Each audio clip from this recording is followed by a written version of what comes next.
everybody was scared of Yngwie, rightly so. You know, he was just emerging at the time, and that I think performance really cemented him into, you know, the history books. And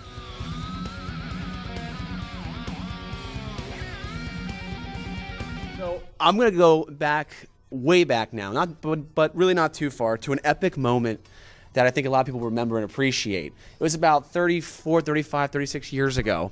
40 of the greatest musicians and metal and rock and roll got together for a great cause. He's already on to it. Yep, to famine relief in Africa, ran by Ronnie James Dio. And this guy did 2 insane solos on that track called Stars.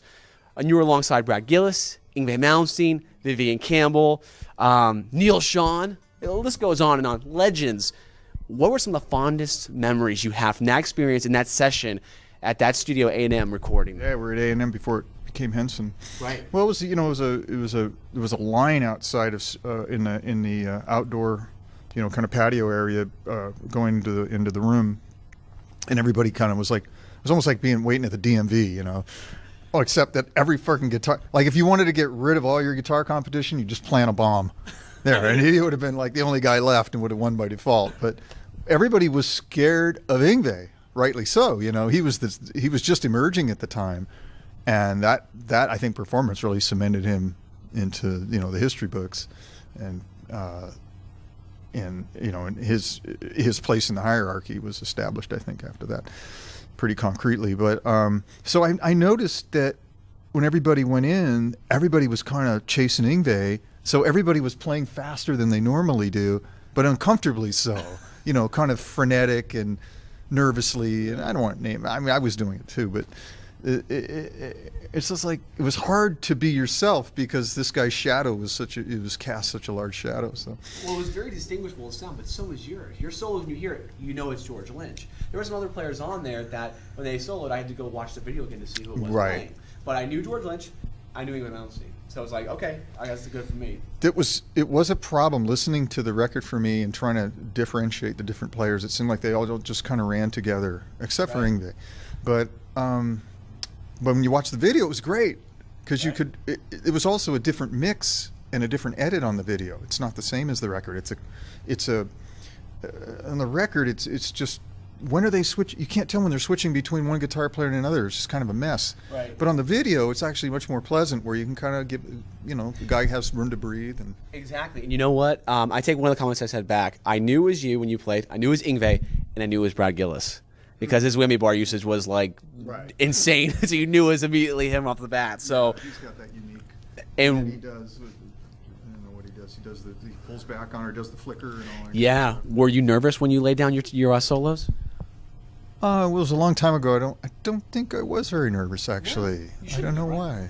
No. My nervousness went away with this whole playing in front of people thing pretty early on. I was petrified at first when I first went out, like in the early 80s, and played big shows. I mean, my first big gig I had when I was a kid was at the Southgate community center, and it was a battle of the bands, and my parents and all my friends were there. There was probably 500 people there, and they opened up the curtains, and I completely froze. And I was playing with these pro guys in town, and I was supposed to be this hotshot kid, and I was like 15 or something, and everything went out of I couldn't even think of what to play. And they just played without me, and they closed the curtain, and they fired me, and my friends and family were all kind of ashamed of me, you know what I mean? It was just really that moment. So how did you get over the fear of playing on stage? Just a lot of gigs over time? Well, a lot of gigs over time, but well, at first when I would go out with Dokken, we'd play, you know, I think some of our first big shows were arena shows.